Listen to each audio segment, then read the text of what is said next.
Coucou la famille, on se retrouve aujourd'hui pour une toute nouvelle vidéo. Aujourd'hui, nous allons parler de maturité spirituelle. On entend souvent dire « Oh, c'est un bébé spirituel, c'est un bébé spirituel ». Mais en vrai, qu'est-ce qu'un bébé spirituel? Un bébé spirituel, c'est une personne qui vient de nouvellement donner sa vie à Jésus. Donc, c'est comme si spirituellement, tu viens de naître en fait. Tu es en train de faire tes premiers pas. Mais comment on parvient à savoir qu'on est un bébé spirituel? Aujourd'hui, on en parle. Déjà, mais comment on fait pour savoir en vrai qu'on n'est plus un bébé spirituel? Déjà, la première des choses pour savoir qu'on n'est plus un bébé spirituel, c'est tout simplement le fait de manifester le fruit de l'esprit. Ça veut dire quoi? Que la maturité spirituelle ne se constate pas par les dons spirituels. Parce que tu parles en langue, tu as des paroles de connaissance, tu prophétises. Non. La maturité spirituelle se constate d'abord par le fruit de l'esprit que tu manifestes. Une personne qui manifeste la douceur de l'esprit, l'amour pour son prochain, qui vraiment est fidèle, une personne qui est vraiment patiente, qui a la maîtrise de soi. C'est une personne qui est mature spirituellement. Aussi, dans la maturité spirituelle, il y a vraiment le fait de parvenir à vivre, ou du moins à marcher dans la sanctification. Et Paul le dit bien aux Corinthiens. Les Corinthiens, c'est le modèle de chrétiens. Tu te dis que, ah Seigneur, quand est-ce que je vais arriver à ce niveau? Parce que les gars avaient les dons de tous ordres, dons de miracles, dons de foi. Mais Paul a écrit, puis il a dit que vous faites des choses qu'on ne retrouve même pas chez les païens. Ça veut dire que faut pas avoir pour l'habitude de dire que telle personne, de toute façon, elle prophétise. Ça veut dire que non, tant que tu n'as pas vu le fruit de l'esprit, tu peux pas dire automatiquement qu'une personne est mature spirituellement juste parce qu'elle prophétise ou qu'elle parle en langue. Il faut le fruit de l'esprit. Il faut aussi pouvoir marcher dans la sanctification. Parce que marcher dans la sanctification, là, j'ai fait une vidéo dessus. C'est pas seulement ne pas avoir de rapport sexuel et tout. C'est aussi sanctifier tes pensées, sanctifier tes yeux, ce que tu écoutes, ton style de vie. En fait, marcher dans la sanctification, ça englobe tout ça. Et tu ne peux pas dire qu'une personne est mature spirituellement si tu ne la retrouves pas dedans. Une personne mature spirituellement, c'est une personne qui est capable de travailler sur sa susceptibilité. Parce qu'un bébé spirituel, bon, tu auras tendance souvent à faire certaines remarques que cette personne aura du mal à prendre en compte. Qu'est-ce que je veux dire par là? Je veux dire que quand tu es encore un bébé spirituel, tu vois tout contre des flèches qui sont lancées contre toi en fait. Les flèches qui volent en plein jour. Tu as l'impression que oui, tu es attaqué de partout. Pourtant, les autres voient certainement ce que toi tu ne vois pas dans ton caractère. Et ils veulent t'aider en fait à corriger ça. Je ne parle pas des gens qui ne savent pas faire des reproches et qui font en sorte que tu te sentes blessé. Non, je parle des gens qui agissent avec sagesse, qui viennent te parler sur certains trucs que tu ne fais pas correctement, mais que tu as du mal à accepter en fait. Mais aussi pour reconnaître une personne mature spirituellement, il faut regarder la gestion des émotions. C'est bien beau, c'est vrai, tu marches dans la sanctification, petit à petit, tu commences à manifester le fruit de l'esprit. Mais la maturité spirituelle aussi te demande d'apprendre à pouvoir gérer tes émotions. Gérer les émotions dans quel sens? Généralement, il y a une catégorie de personnes à qui Dieu parle par leurs émotions. Et si tu es une personne assez émotive, tu auras du mal à discerner quand c'est Dieu qui te parle pour une personne ou quand c'est Dieu qui te parle te concernant toi-même. Ça veut dire que gérer tes émotions, c'est apprendre aussi à ne pas parler sous le coup de tes émotions.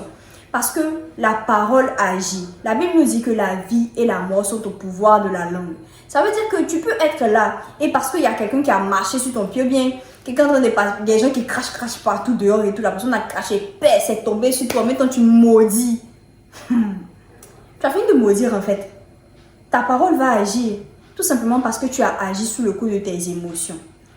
Et par exemple dans la Bible, on nous parle de l'histoire d'Élisée. Moi, je trouve que sur cet aspect, Élisée a agi sous le coup des émotions. Parce que les enfants se moquaient de lui et puis il a automatiquement prononcé une parole et puis il y a des ours qui sont venus les manger. Vous imaginez, Bon, en tout cas, quand on va arriver au ciel là-bas, on va s'expliquer. Mais franchement, je me dis que si la Bible nous parle de toutes ces situations, c'est pour que nous puissions corriger ça et que nous ne reflétions pas ce genre de comportement. Parce qu'en soi, c'est vrai, on a constaté que Élisée c'est un prophète, un homme de parole et tout, il parle et puis la chose arrive. Mais d'un autre côté aussi, c'est vrai que les enfants n'avaient pas raison. Mais au point de laisser les ours les tuer, franchement, moi j'ai du mal à comprendre. Aussi, concernant la maturité spirituelle, on a tendance à croire que la maturité se constate en fonction de ton nombre d'années de conversion. Ce n'est pas parce que tu as 10 ans de conversion que tu es mature. Tu es mature parce que tu as suivi le processus qui te permet d'être à maturation. Tu as suivi le processus qui te permet d'arriver au niveau auquel Dieu veut que tu sois. En fait, il peut y avoir des personnes qui ont donné leur vie à Jésus, on va dire ça fait 1 an, mais ces personnes montrent une certaine maturité spirituelle, contrairement à une personne qui a donné sa vie à Jésus peut-être il y a 8 ans ou 15 ans de cela, mais qui ne manifeste pas certains fruits en fait. Et moi j'ai constaté qu'il y a différentes catégories de personnes dans ces histoires de maturité. Et au début, moi j'étais frustrée, franchement j'étais frustrée parce que je me disais que mais qu'il y a des personnes avec qui je me suis convertie dans la même tranche, genre dans la même période et tout. Et ces personnes-là, elles font telle chose que moi, je ne parviens pas à faire. Il y a des moments, quand tu penses à ça, soit il y a 2 choses. Dieu essaie de t'interpeller pour te dire que, toi qui es censé être, on va le dire, un maître, un enseignant, tu te retrouves encore là au lait spirituel. Parce que l'auteur d'Hébreux disait, il disait en fait qu'il y a des gens qui sont censés être au lait, qui sont censés enseigner à d'autres personnes, les exhorter, mais ils se retrouvent encore au lait spirituel, au rudiment de la parole. Ils se retrouvent encore à être allaités. Et donc, Dieu ne veut pas qu'on reste bébé spirituel indéfiniment. C'est vrai qu'il ne faut pas oublier que nous sommes enfants de Dieu. Peu importe notre âge, la tranche d'âge dans laquelle on se trouve, notre catégorie, nous sommes tous enfants de spirit. Nous sommes tous enfants de Dieu.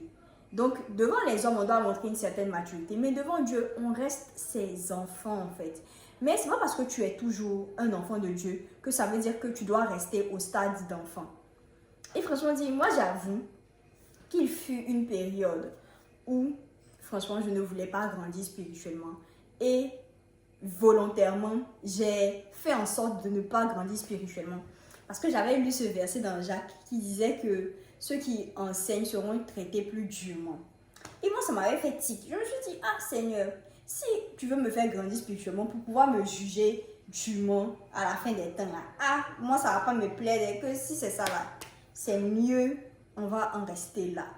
Donc, volontairement, je me suis dit que le niveau spirituel dans lequel je me trouve, c'est bon. Je suis satisfaite, ça va, je prie, je médite. En tout cas, tout va bien. Mais en fait, après, on m'a fait comprendre que c'est une forme d'orgueil de se satisfaire de soi-même, de se dire que le niveau que tu as, c'est bon. Pourtant, il y a toujours plus à découvrir de Dieu, en fait. C'est comme si je me suffisais à moi-même. Je trouvais que tout était bien dans ma vie. Pourtant, non, en fait. J'ai fini par réaliser que si Dieu te juge plus durement, c'est parce qu'il attendait de toi beaucoup plus qu'aux autres personnes. Un peu comme cette parabole dans la Bible, où on nous dit qu'il y avait plusieurs talents et que un maître a donné plusieurs talents à ses serviteurs et tout. Et puis il y a d'autres qui sont allés cacher le talent. Dans tous les cas, là, il y aura les répercussions. Donc, il vaut mieux faire ce que Dieu te demande. Et celui qui a caché les talents, il dit que non, comme il sait que c'est quelqu'un de Dieu, lui, il a caché les talents pour ne pas que ça crée d'autres histoires. Mais forcément, ça va créer autre chose. Donc, je veux te faire comprendre que spirituellement, il n'y a pas une histoire de non, tu restes au même niveau. Soit tu grandis, soit tu rétrogrades. Et famille, j'ai rétrogradé.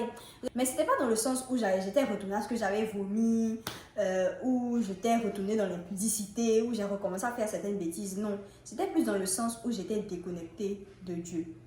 J'étais vraiment déconnectée. Je priais plus comme je devais prier. Je méditais plus comme je devais prier. Je ne cherchais plus Dieu comme je devais le faire. Alors j'aimerais te dire que Dieu veut que tu puisses grandir spirituellement.